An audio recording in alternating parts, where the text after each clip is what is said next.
हम्म। Hello दोस्तों, नमस्कार। हिंदी मंजूसों में आपका स्वागत है। आज मैं आपको हिंदी की संवैधानिक स्थिति के बारे में बताने की कोशिश करूंगा, जिसमें से आपको इसमें कई सारे अनुच्छेद दिए गए हैं।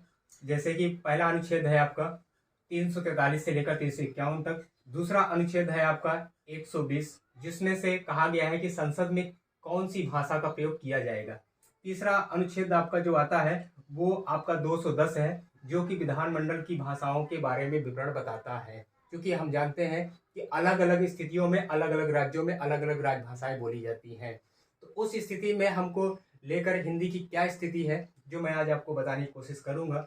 क्योंकि कई सारे राज्य जहां पर अहिंदी प्रदेश बोले जाते हैं और जिनको कहा जाता है कि ये राज्य जो है वो हिंदी को प्रयोग नहीं करना चाहते, तो उनके बारे में क्या स्थिति, आपको इसके बारे में बताने की कोशिश करता हूँ। कैसे आपको हिंदी और हिंदी के अन्य भाषाओं का जो विवरण दिया गया है वो इसमें क्या व्यवस्था है। तो इसमें सबसे पहले हम चलते हैं संविधान की आपका स्थिति के बारे में। तो सबसे पहला 343 आता है, जो 343 ये कहता है कि भारत की राजभाषा हिंदी होगी।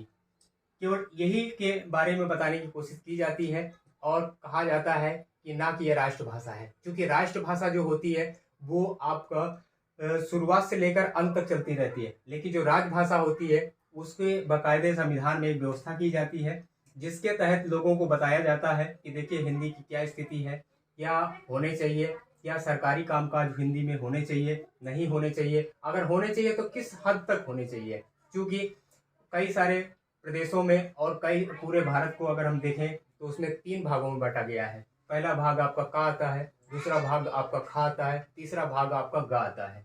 तो अगर पहले का के बारे में बात करते हैं तो वो राज्यों को शामिल किया गया है जहां पर हिंदी बोली समझी जाती है और अपने विधानमंडल में उनको दूसरे खा राज्य वे राज्य जाते हैं जहां पर हिंदी बोली तो जाती है लेकिन वास्तव में हिंदी को वहां पर वो लोग राजभाषा के रूप में स्वीकार नहीं करते हैं या विधानमंडल की भाषा के रूप में स्वीकार नहीं करते हैं। तीसरा वो राज्य आते हैं जो कि अहिंदी बोले जाते हैं, जिनको अपनी अपनी राष्ट्रभाषा, जैसे चेन्नई हो गया, तमिलनाडु हो गया, केरल हो गया, कर्नाटक हो गया, ये ऐसे राज्य हैं जो कि ये बताते हैं कि हम अपनी अपनी मातृभाषा को ही राजभाषा के रूप में या मतलब विधानमंडल की भाषाओं के रूप में प्रयोग करते रहेंगे।